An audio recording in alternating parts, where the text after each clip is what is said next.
নিজের সামাজিক মাধ্যম ব্যবহার করে ইলন মাস্ক যেভাবে ব্রিটেন, জার্মানি সহ ইউরোপিয়ান ইউনিয়নের রাজনীতিবিদদের আক্রমণ করে চলেছেন তা নিয়ে ইউরোপ জুড়ে তীব্র সমালোচনা চলছে। ট্রাম্প মাস্ক জুটির নেতৃত্বে বিশ্ব পরিসরে আমেরিকা শেষমেশ কোথায় গিয়ে পৌঁছে বিশ্লেষকদের তা ভাবিয়ে তুলছে। এদিকে প্রেসিডেন্ট হিসেবে দায়িত্ব নেওয়ার আগে ডোনাল্ড ট্রাম্পের বিতর্কিত মন্তব্য বিভিন্ন মিত্র দেশকে দুশ্চিন্তায় ফেলেছে। ডোনাল্ড ট্রাম্পের নতুন প্রেসিডেন্সি নিয়ে যত আলোচনা হচ্ছে তার একটি বড় অংশ জুড়েই আছে আন্তর্জাতিক অঙ্গনে আমেরিকার বন্ধু দেশগুলোর সঙ্গে এতদিনকার সম্পর্কে কেমন পরিবর্তন আসতে পারে সে বিষয়টি।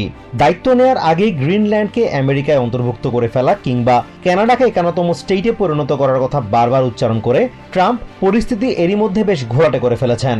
এসব বিতর্ক আরও উস্কে দিচ্ছেন ট্রাম্পের নির্বাচনী বৈতরণীর অন্যতম নাবিক বিলিয়নিয়ার ইলন মাস্ক।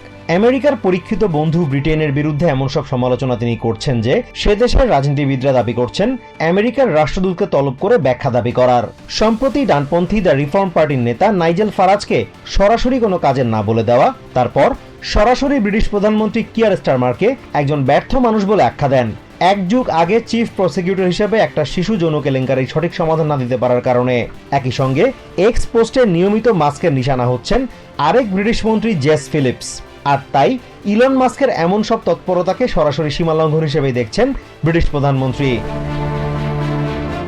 CNN এর জ্যেষ্ঠ প্রতিবেদক স্টিফেন কালিনসন মনে করেন ইলন মাস্ক খুব সচেতনভাবে ব্রিটেন সহ ইউরোপের উগ্র ডানপন্থী রাজনৈতিক শক্তিগুলোকে সহায়তা করছে। কালিনসন বলেন, মাস্ক কিছুদিন পরেই আমেরিকার প্রশাসনের দক্ষতা বৃদ্ধি বিষয়ক বিভাগের প্রধান হতে যাচ্ছেন, তাই তার কথাকে আর হালকাভাবে নিতে পারছেন আন্তর্জাতিক অঙ্গ।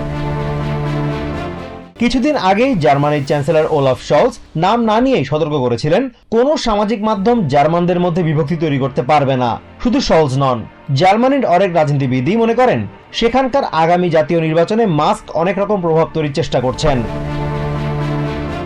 বিবিসি এর অনুসন্ধানী অনুষ্ঠান বিবিসি ভেরিফাই তাদের সাম্প্রতিক তদন্ত দেখায় টুইটার কেনার আগে থেকেই মাস্কের দূরভিসন্ধি ছিল সামাজিক মাধ্যমটা ব্যবহার করে রাজনৈতিক প্রেক্ষাপটে এমন বদল আনা যা তাকে আর্থিকভাবে ও প্রতিপত্তির দিক থেকে লাভবান করে। চ্যানেল 4 নিউজ মঙ্গলবার একটি টক শোর আয়োজন করে যেটা শিরোনাম ছিল Elon Musk versus Donald Trump, who has the real power. সেখানে সমাজবিজ্ঞানী জোয়ান ডোনোভান বলেন, ভুল তথ্য ছড়িয়ে আর বিতর্কিত মন্তব্য করে মাস্ক আমেরিকা নির্বাচনের প্রভাব তৈরি করেছে।